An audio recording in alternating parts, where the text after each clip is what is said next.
si tu n'apprends pas le rituel, si ta vie chrétienne est le fruit de hasard, d'inspiration et d'envie, l'envie est une œuvre charnelle selon Galates. Ça veut dire quoi? Quand tu pries parce que tu as envie, tu n'es pas spirituel. Quand tu jeûnes parce que tu as envie, tu n'es pas spirituel, tu es charnel.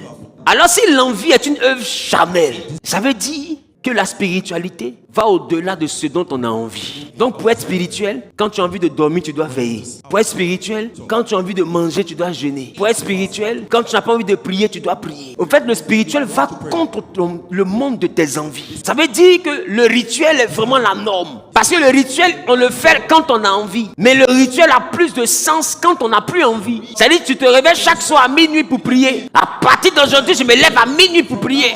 Et tu commences lundi. Tu fais ça pendant une semaine. Comme c'est ta décision, pendant cette semaine, tu vois que tu as l'envie. Il y a un zèle. Ta décision va traverser d'abord le monde de ton envie. Mais ton envie, c'est une décision. Mais la décision n'est pas une résolution. La résolution, c'est quand ton envie finit. La résolution commence à la fin de ton envie. Le succès ne répond pas à ta décision.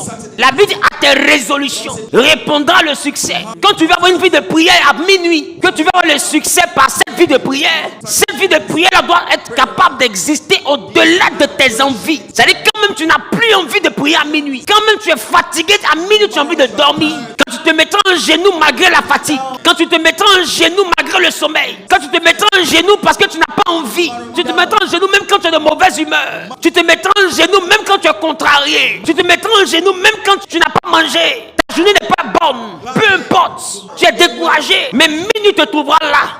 Au-delà de tes envies, tu es en train de former le monde de ton rituel. Tu es en train de former, de poser les bases de ton succès. Parce que là, ce n'est plus une décision, c'est une ferme décision. Ça devient une résolution. Tu vas comprendre qu'elle est résolue. Tu vas comprendre qu'il est résolu. Et à tes résolutions, c'est à ces résolutions que répond le succès.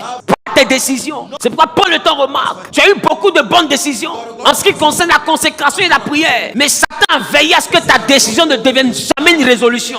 Ta décision a succombé à la fatigue. Ta décision a succombé au sommeil. Ta décision a succombé à la distraction. Ta décision a succombé au découragement. Ta décision a succombé à ton envie. Quand l'envie est passée, toi aussi tu es passé à autre chose. Donc tantôt tu te réveilles maintenant à minuit. Quand tu as envie, quand tu n'as pas envie, le plus important c'est de prier Dieu. Donc je me réveille à 5 heures. Écoute-moi bien. Dieu dit, il fait toutes choses bonnes en son temps. Ça veut dire, Dieu est réglé comme une horloge. Ça veut dire qu'on ne le cherche pas dans la dimension du rituel tout le temps. Tu peux prier à n'importe quelle heure de la journée. Mais il doit y avoir une période de ta journée où Dieu sait que c'est un rendez-vous. C'est un rituel. Tu n'es pas obligé de faire ça tous les jours. Ça peut être 2 fois dans la semaine.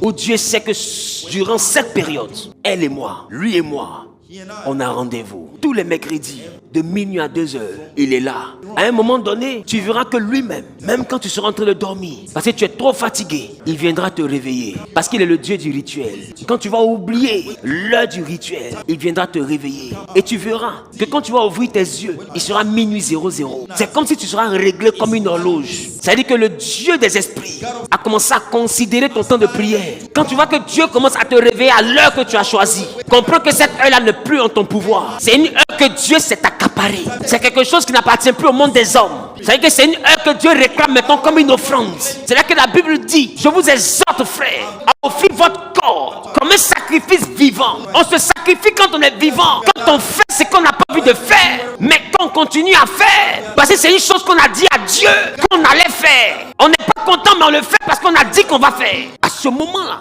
tu commences à rendre l'atmosphère spirituelle autour de toi sensible. Tu vas commencer à développer une sensibilité spirituelle. Ils vont commencer à s'inviter dans ta vie. C'est pourquoi je vais dire à quelqu'un, ne relâche pas dans tes résolutions de prière.